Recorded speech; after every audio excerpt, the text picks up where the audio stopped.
Good morning children. बच्चे, तुम लोगों ने ये शीर्षक 2 में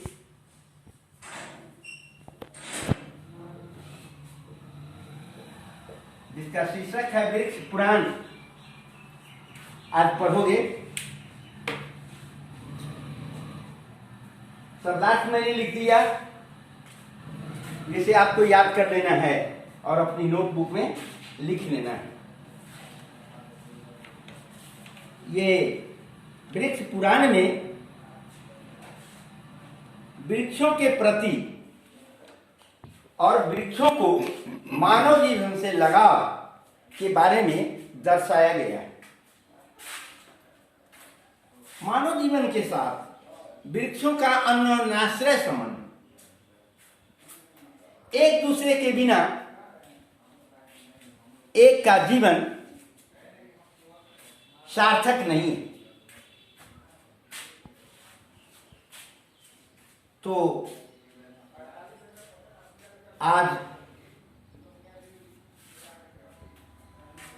सभ्यता की दौर में, आज की सभ्यता के दौर में मानव बेरहमी से वृक्ष को काट रहा है।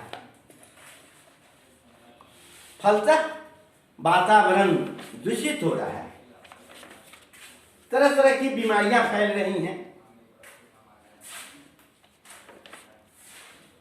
प्राचीन काल में हमारे पूर्वज वृक्षों की पूजा किया करते थे। किसी वृक्ष पर लक्ष्मी का वास तो किसी वृक्ष पर विष्णु का वास। इसी तरह से हर वृक्ष के बारे में अलग अलग धारणाएं थी और उसकी रक्षा की जाती थी।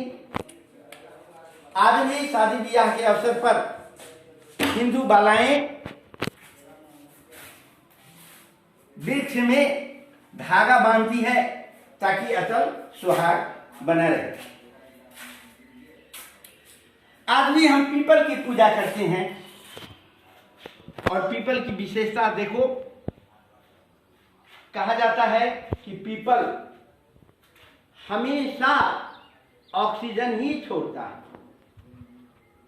सूरज की रोशनी में प्रकाश संश्लेषण के द्वारा कार्बन डाइऑक्साइड अवशोषित करके तो छोड़ता ही है, लेकिन किंवदंती है कि रात में भी वह ऑक्सीजन ही छोड़ता है।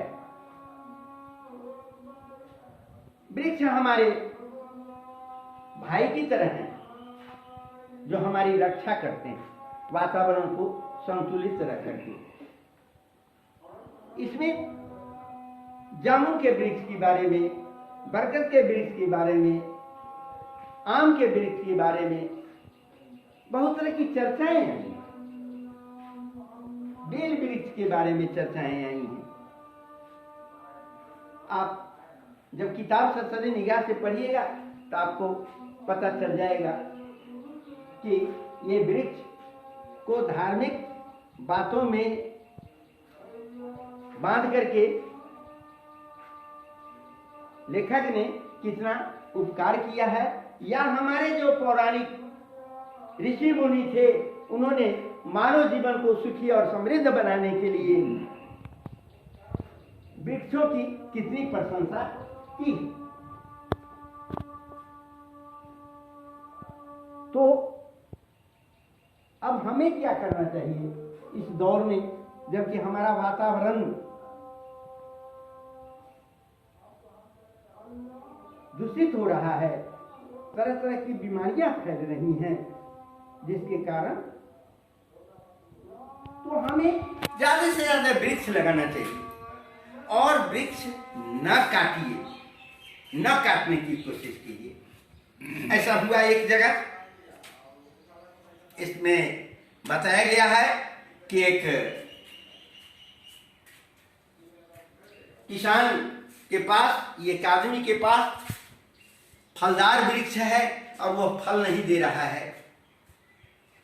वह कुल्हाड़ी लेकर के उस वृक्ष को काटने के लिए जाता है वहीं पर दो उसके साथी आ जाते हैं और कहते हैं भैया इसका क्या कसूर है, इसको मत काटो। कहता है नहीं, आज नहीं छोड़ेंगे, ये हमको फल नहीं देता है। तो वे लोग बीच में खड़ा हो जाते हैं कि इसको मत काटो। जैसा कि आप चिपको आंदोलन में आप सुना होगा कि वहां लोग पेड़ के नजदीक खड़ा हो जाता था, कहता था तो पेड़ के काटने से पहले तो मुझे ही काट दो, फलता बाध्य होकर के पेड़ को छोड़ दिया जाता था। उसी तरह से उसने कहा कि ये फल नहीं देता है, तो इसे रख करके हम क्या करेंगे।